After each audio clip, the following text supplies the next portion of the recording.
Hello, beautiful friends and book lovers. I hope that you're all doing well.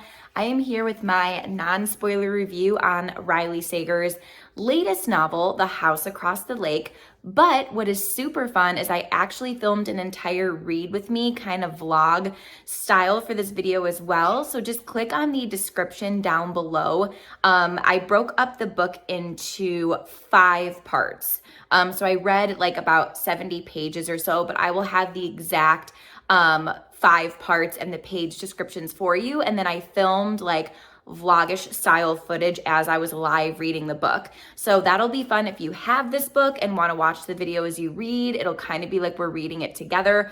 Or if you've already read this book, then you'll see my thoughts, basically like live, if you will, as I'm reading it. Sorry, totally just knocked the camera there. I wanted to turn the ring light down a little bit. But yeah, so this part of the video though, it's just gonna be my non-spoiler basic general review of the book. And then if you're interested in that vlogish style read with me footage, then like I said, just click on the description box below and it'll tell you all the times, and the timestamps will be there for you. So you can just, skip ahead or go back if you want. So I chose this as my July book of the month thriller. If you're new here, I have vowed to read and review all of the book of the month thrillers for this year. So in some months, such as July, they will offer more than one thriller. So I actually chose You're Invited by Amanda Jayatisa. I hope I'm saying that right. I'm definitely not saying that right, but I chose this as well, which I'm currently reading. And I don't know if I'm gonna film a read with me for that. I did post a little poll and got a few responses saying, please do a read with me for both. So I might. I'm just about 1/4 of the way through that. But for The House Across the Lake, I chose it as my book of the month. If you're unfamiliar with book of the month, you can choose one book for $14.99 a month, which is nice because these hardbacks typically retail for, 25 plus. And then if you choose an add-on such as this, it's only $10. So I think it's a great way to save a lot of money, especially on hardback books. So I will have my referral link in the description box below. If you're interested, if you go through me, I also get a free book, which is great. Okay, so I'm also gonna go ahead and just read the synopsis. I'm sure most of you, if you're watching this, already know what this book is about. So if you don't want to hear the synopsis, then just speed through a little bit. But it says, be careful what you watch for. Casey Fletcher, a recently widowed actress trying to escape a streak of bad press, has retreated to the peace and quiet of her family's lake house in Vermont. Armed with a pair of binoculars and several bottles of bourbon, she passes the time watching Tom and Catherine Royce, the glamorous couple living in the house across the lake.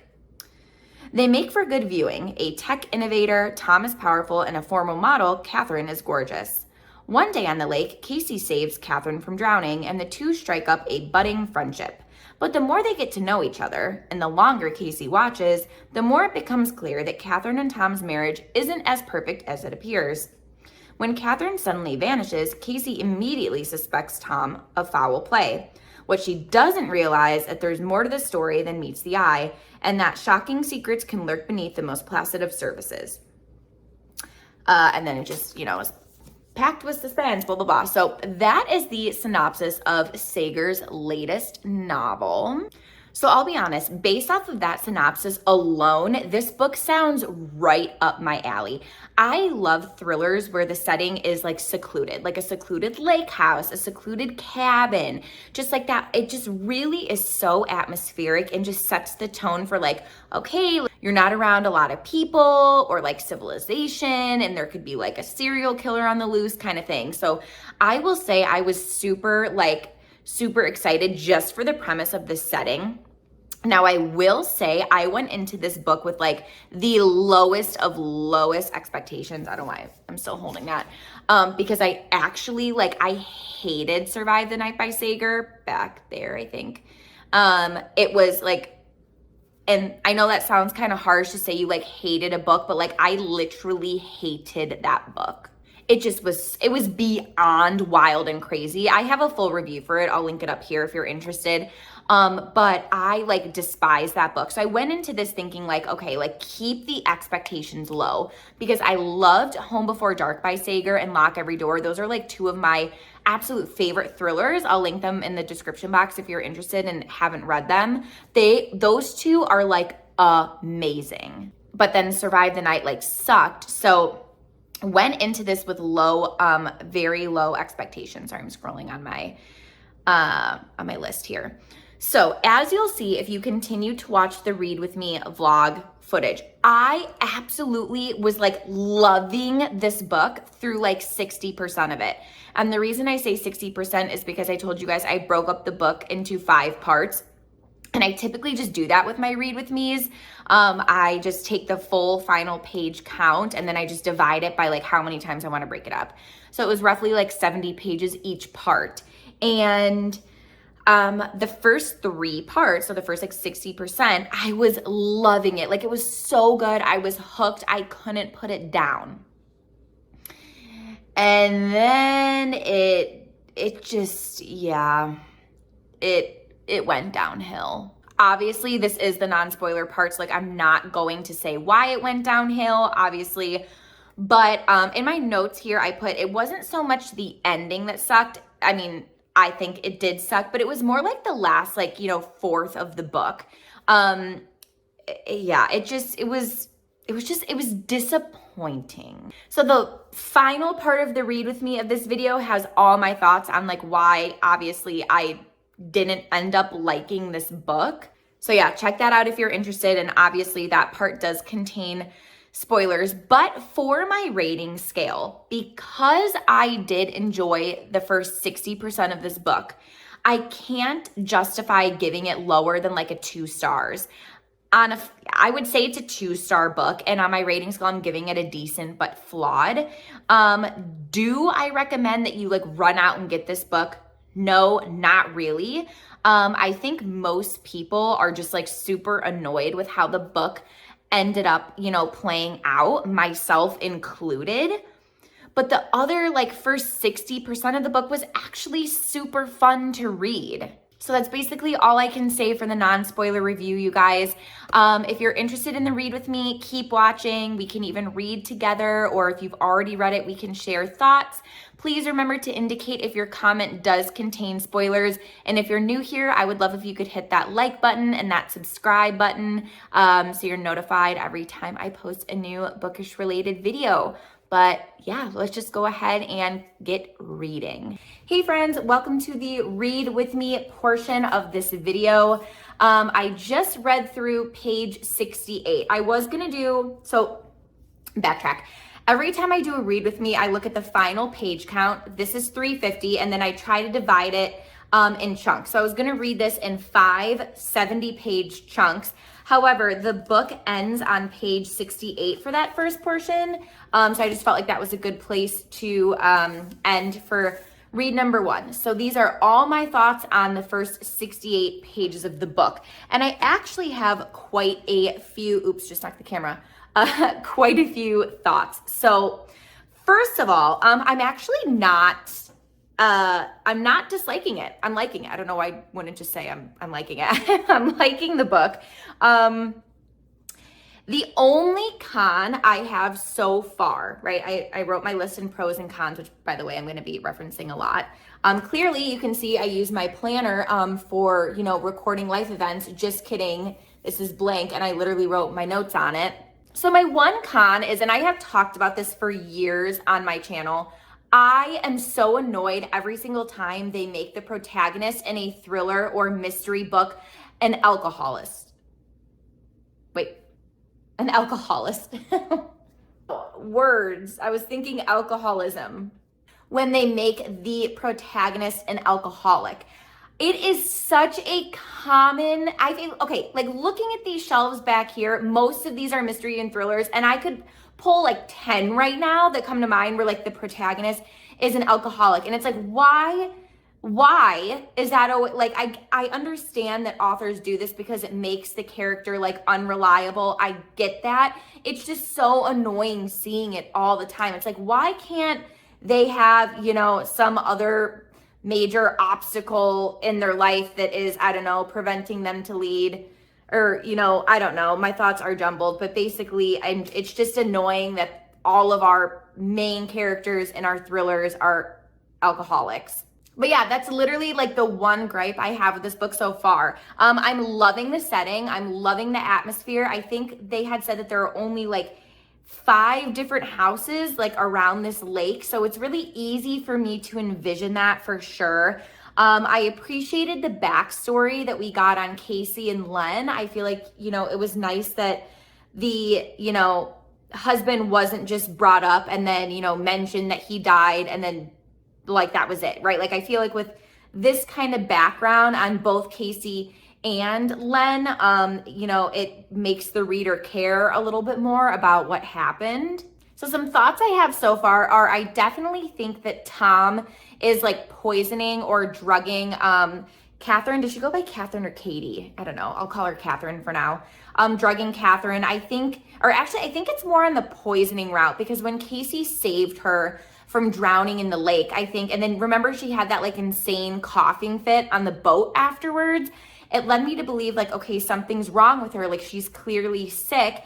And then there was that scene of him pouring the $5,000 wine. And then Casey was like watching him do it. And she noticed that it specifically says like one hand was on the bottle and one hand was like messing around in his pocket. And I'm like, yeah, because he's probably fishing for like some sort of drugs or like the poison or something. Like, why is Katie so sick? And then that part, you know, it does kind of end on page 68 with Casey also being like, am I the one saying these words that like I'm not feeling well? And then she, you know, she didn't even know what was going on because she herself was feeling so, you know, out of order. And then I'm like, he probably is poisoning her or was like drugging her too. What am I wondering about the book so far? Okay, now keep in mind, I have not read a single review on this. All I've seen is that people are calling it polarizing. I do see star reviews. Like I see that a lot of people are giving this 1, 2, 3 stars, being gracious. I have not seen a single 5-star for it yet. And, you know, keep in mind, this is a sample size of, I don't know, just me like scrolling on Instagram, probably anywhere between like 20 to 50 different, like, you know, people's opinions. And I haven't seen any like 5 stars for that. So, I mean, I think that's pretty telling. And yeah, a lot of people are not really liking it, but I don't know why. Like, I don't know why people aren't liking it, because I myself don't want to be biased. I don't want to be persuaded. So the thing I'm wondering about this is this book going to go down a supernatural route? And the reason I'm saying that is because Eli was bringing up that like reflection thing and how like in the olden times people would cover up mirrors, blah, blah, blah. And he was kind of saying like people believe that about lakes too, and like the reflection, and it can like keep your souls or whatever. So is that Riley Sager hinting at this book is going to go like, you know, kind of a supernatural route? I mean, it was mentioned that like not only in like neighboring lakes, I mean, I don't know if they're neighboring, I'm guessing there are some women who have drowned, and then obviously also Casey's husband Len drowned. So is it gonna go down the like, you know, the lake is a monster and it's like taking people on purpose kind of route? I don't know. Is it supernatural? I'm not sure, but that's definitely what I'm wondering at this point. And then just a couple thoughts on our character. So at this point in the book, I do trust Eli. Casey says that she has known him since she was a young girl. So I don't know. He seems pretty trustworthy to me. He is fueling her alcoholic behavior though by getting her the booze. So like that kind of seems a little shitty, especially it's like if you care for her, like why would you enable that kind of behavior? But do I think he's up to any like malicious intent? No. I'm not quite sure like what I think about Boone yet. I don't know, that part in the book where she was saying like that, when he introduced himself, she's like, that cannot be his name. That like made me crack up, because when I read it, I was like, what? That's his name? No disrespect to anyone who is named Boone, but the last name, like the name together, the full name sounded like he totally made it up. So I'm unsure about him right now. And then my last thought is, I think my one prediction I have right now is I think that when Casey unwraps the blanket that Catherine gave back to her. She's like, here, it's washed and clean or whatever. I think she's gonna unravel it and there's gonna be like a help me note or something in the book. That's like my one prediction right now. So I'm super excited to see if that comes out to be true, because, you know, she was spying on them with her binoculars. And that part, I'm like so interested. I'm like, why the heck is she spying? Like, also, like, I want to know what she sees. So yeah, that's my one prediction, is she's gonna find a note in there that says like, help me, or like, you know, I'm stuck in a situation, I'm being kept prisoner, blah, blah, blah. Yeah, so I am going to read up through page 139 now. So it ends perfectly. So it like starts a new chapter, if you will. So I will be back with all my thoughts through page 139. Hey guys, I'm here with my thoughts on pages 69 through 139, or I think maybe I had said like 68 through 140, but I did realize that this portion ended going into page 140. So basically, these are my thoughts on the second chunk. Remember, I am breaking this book up into five sections. So the next section will be page 140 through 214. And the reason I chose through 214 was because look, it ends at a now portion. So let's get chatting. Okay, so remember how I was predicting that Tom was like poisoning or drugging Catherine? Well, Casey found that broken glass shard and then noticed that there was like a dried, almost like salt-like substance on the broken shard. And I was like, basically that was confirmed.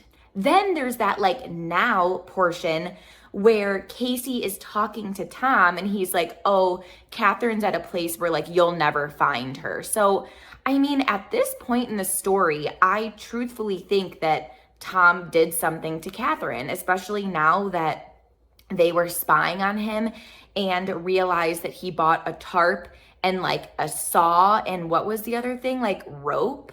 Part of me wonders though, like, did Casey really hear a scream? And just like, hear me out. So this is what happens. And this is why I think that so many authors go the route of making their protagonist an alcoholic, because they're unreliable at this point then, right? So like, we don't know if she actually heard the scream because she was intoxicated. She could have dreamt it. She could have you know, heard something similar, like an animal or something, that she could have just, you know, like heard it and, you know, was in kind of like a dream intoxicated state where she thought it was a human scream. But like, I'm just sitting here wondering, like, did a scream even exist? And at this point, it does feel like it did exist because Boone is also claiming that he heard it, but I don't know. I can't just trust everything yet. So it's clear that Tom has control of Catherine's like socials, right? And like posted that picture. And then there's also the piece of Catherine being like, he needs me, like he'll kill me before, you know, he divorces me. And part of me is like, you know, if you're married, more times than not, the spouse will get something in the will, right? If not everything, especially if a couple doesn't have children. So like, did he murder her so he can get all of the money in their will and use that money to go towards his dying app? I mean, that's just my theory and motivation right now, because I don't see why else Catherine would say, you know, like, I'm the breadwinner and, you know, he needs me, other than like that being the primary motivation for Tom. As bad as I feel for saying this, if you're gonna read a thriller, you have to think of all possibilities, right? So one of my possibilities is this: what if Boone actually killed his wife? Like, what if he's crazy, or what if they got in a dispute and he actually pushed her down the stairs, and then it's just playing this, you know, playing it up that like he came home and she was just like dead at the end of the stairs? Because I'm gonna be honest, like, Boone isn't old, right? He's not elderly. And I'm just thinking like, yes, of course people can die actually going down the stairs, like, sure. But then I'm thinking like, okay, if you're like in your 20s, 30s, 40s, like if you fall down the stairs, you might break something. Like if I fell down the stairs, we all know there would be a broken bone or several. But like dying, I don't know. It seems a bit of a stretch. And I'm thinking like, what if he's like not who he says he is? Remember, we were like laughing that his name sounded like it was totally made up. So I don't know, but like, I just have a little inkling that like, I think he might have like killed his wife. Okay, staying on the like thinking of every possible theory. This is why I love reading thrillers so much, because it just like gets the wheels turning. Is there a world where Casey had something to do with her husband's murder? Like, could she have harmed him in a drunken episode? She did say that they found like an allergy medicine, but also alcohol in his system. And she did say that they were drinking the night before.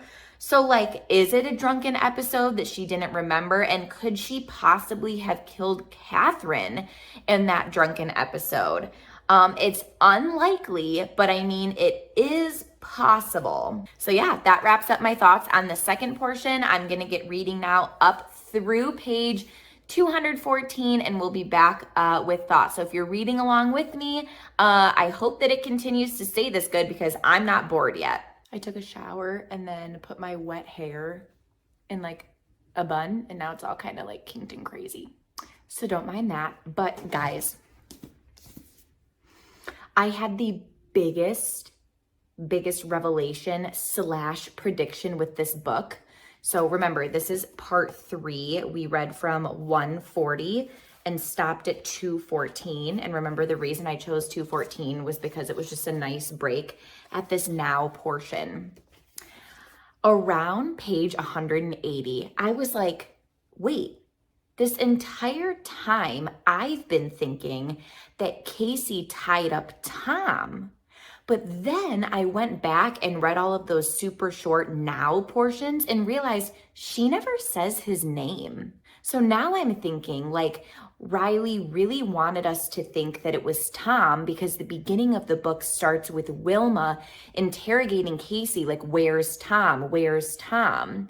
And then it goes right into the scene of her going into the room, and she's like, and he's tied up on the bed, but it never says Tom. It's just the way that the story flows makes us think that it was Tom. So I don't know if that's actually correct. I'm just out here trying to play Nancy Drew, but like, what a fun twist that would be. But then that leads me into thinking like, okay, so then it can either be like Eli or Boone, right? And then I was like, what if like the biggest twist ever is like it's her husband and he never really died? And then like him and Eli are in on it together because Eli like is the one that found his body. But then I'm like, no, that doesn't make sense, because he would like have had to provide the body to like the coroners, right? That's how you say it. To the coroners. So yeah, I don't know. I think that would be like a really huge stretch. So I think it's Boone, because I really have just been like, really had my eye on Boone. And the wonderful thing about ending on page 214 was that it was Boone's phone that lit up. That like mystery number that when she was like playing the whole Nancy Drew vibe, which by the way, you guys know I love, when she was snooping through the house and then she saw that like random number that was on Catherine's phone. I was like, it's Boone. It's Boone. Like I just knew it had to be Boone. You know what I mean? So I was just like, maybe him and Catherine had like some sort of like romance going on in the background, or maybe, I don't know, maybe him and Catherine are in some like weird cahoots together and he's like helping with her disappearance, and is like, the way that he's helping is basically like distracting Casey. I mean, I don't know, because in a way it does feel like he's like helping her. You know what I mean? Sorry, I'm scrolling through my notes right now. But yeah, I knew it was Boone's number. Like the minute she was like, it's in Catherine's phone, but it doesn't have a name, I was like, it's gotta be Boone. I cannot get that suspicion of Boone out of my head. Like the minute that like that seed was planted that I thought he could have possibly killed his wife, I was like, I've just been eyeing him now from like the beginning, and I'm just like, you know what? every scene with him in it, I'm trying to like see if he slips up like really subtly, and it hasn't happened yet. But like that whole scene with them at the gas station, with that other girl, the missing girl's sister, Megan, I think, I was just like, is he gonna slip up somehow? And then I felt like Sager kept putting in moments of like Boone grabbing it with his hand, grabbing this with his hand, grabbing that. And I was like, is it gonna say if he's right or left-handed? Because like I know that the note was supposedly written by someone with their left hand, even though it was like someone who's right-handed who wrote it with their left. I don't know. Now I'm really just like going all over the place. And the part that like really stumped me was Tom like seeing her spy on him and then coming over to her and being like, you actually don't know like what the fuck is going on. Like if you actually knew the truth kind of thing. So now I'm like, what could he possibly mean by that? You know what I mean? Like, unless Catherine is like really mentally unstable and like does these sort of things where she just like disappears whenever she gets pissed off or something, I don't know. But like, what could he have meant by that, you know? But that would be crazy to just like disappear and then like make literally everybody think that you're missing kind of thing, especially your own husband. So I don't know. She didn't really strike me as a crazy type, but I'm not, what's the word? Discounting, I guess, maybe the theory that like she could be in on this and could like be working with someone. I don't know. There's so many possibilities right now, but I will say I'm loving the book. Like we are over halfway right now, right? We're probably about 60% of the way, and I'm really loving it. Like the minute I stop recording this, I'm gonna go read part 4. So just a reminder, part 4 is this page 215, the now where we just left off, and then we're gonna read through 282 and stop at 283. So yeah, I mean, I'm super happy with this book so far. As you guys can tell, I'm freaking loving it. So yeah, time to read part 4. Hey guys, so at this point in time, I actually have finished the book, but I am going to still break it into a part 4 and part 5 of the video in case you've paced out your own reading that way. So these next thoughts are gonna be on pages 216 through 282. So I understand now why everybody is calling this book polarizing, because as you guys have seen with this reading vlog, read with me, whatever you want to call it, like I have really enjoyed my experience reading this book. Like you guys have seen the first 60% of this book, right? I was actually loving and I was really enjoying it, and I was like loving the atmosphere and just like the whole premise of the book. And then I think it was in part 1 when I was recording and saying my thoughts and like going down, you know, what route is this book gonna take? And I was giving all of the different theories that I had. One of them was, is this book gonna end up going like that supernatural route? You know what I mean? And that's, you know, what it ended up doing. And I'm just like I predicted it, that possibly could have been like a route that it went on, right? However, I'm like disappointed that it went that route. Does it make sense? So then there's like another now portion, and she keeps saying he, and I was like, is he gonna be like Len but in Catherine's body? And then it literally, that theory was like confirmed the next page after I had that thought.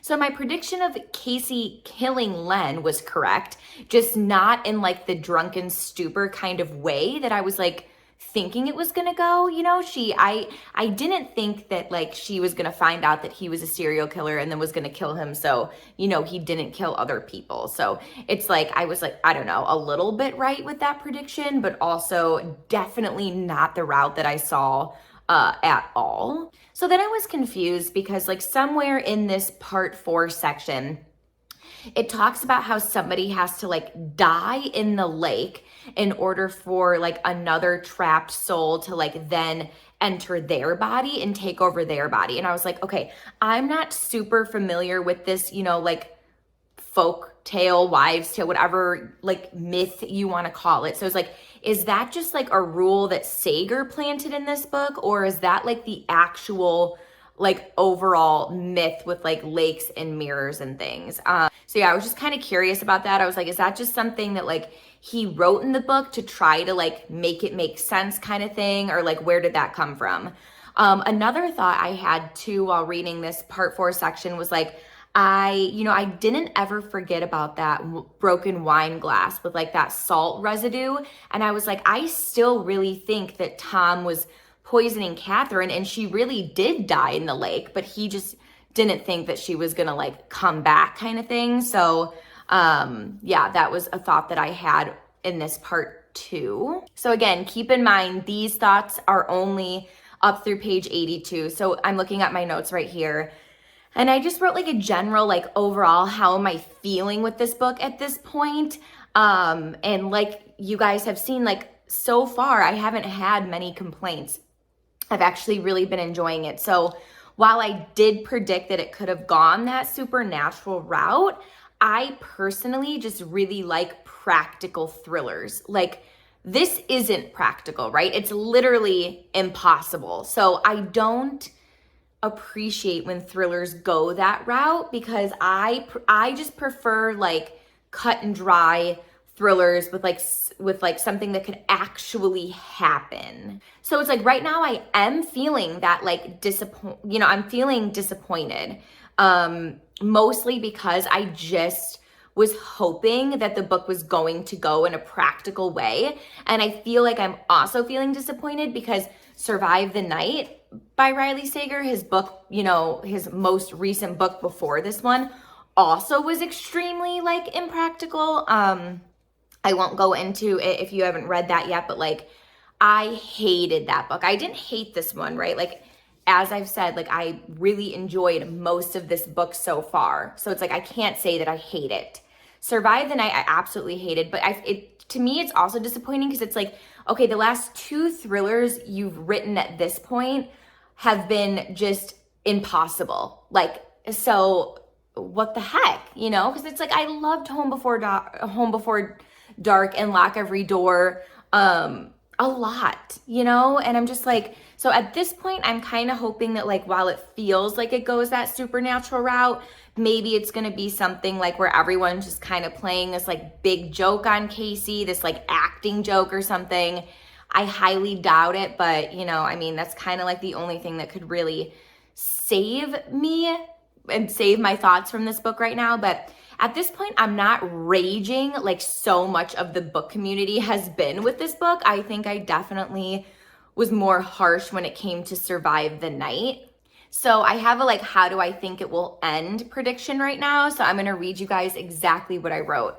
I said, I think Casey will figure out a way to get Len's spirit out, but someone will discover Catherine's body in her house and she will be framed for the murder.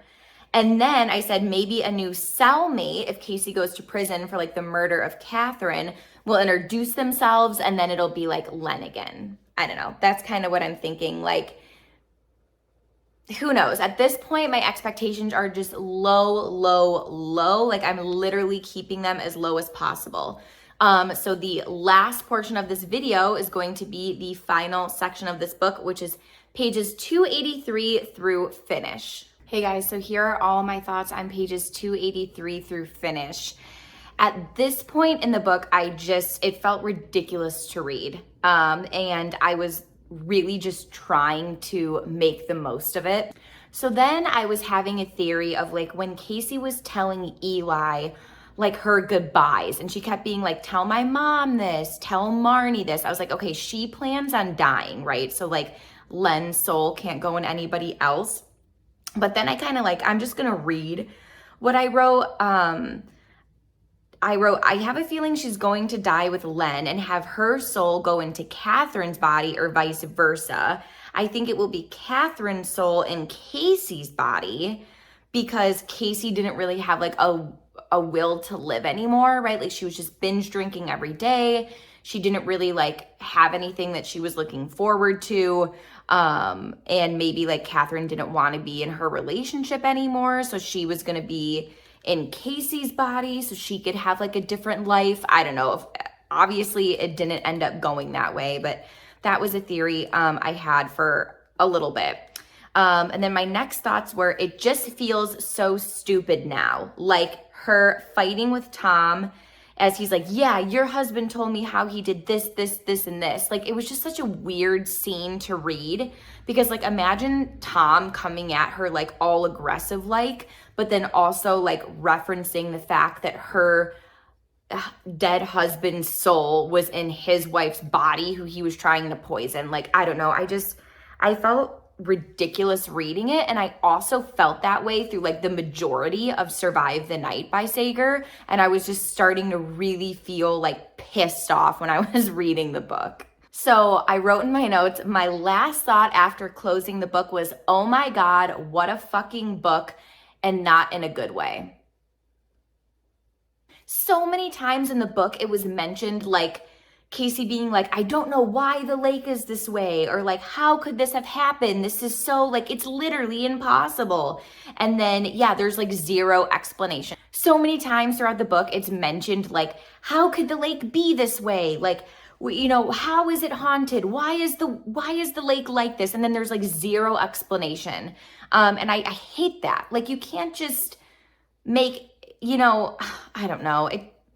I definitely, like, I can't say that I hated the book because that would be lying, right? Like, you guys saw the first, you know, 3 portions of this book I really liked.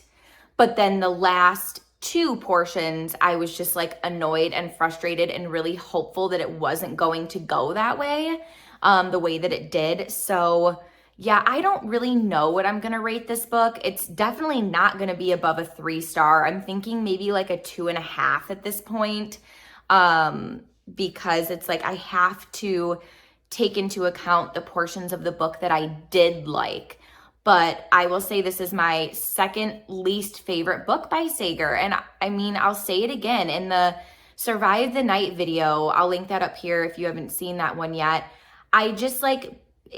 I had said that it felt like his team is like forcing him to come out with a new book every year, and he's just like on a writing crunch and is just coming out with these shit plot lines. Like, I don't know how else to say it, you know? Like, I mean, that's just how I feel. Like, Home Before Dark was great. Lock Every Door was great. Then Survive the Night came, and I feel like all of his books come out in the summer, and the reason I say that is because I actually joined Book of the Month. All of these books on this shelf here are Book of the Month. I joined it a long time ago because Home Before Dark, that green one there, was an early release if you got it from Book of the Month. So that's like the whole reason I joined, was because I freaking loved reading Sager's other books.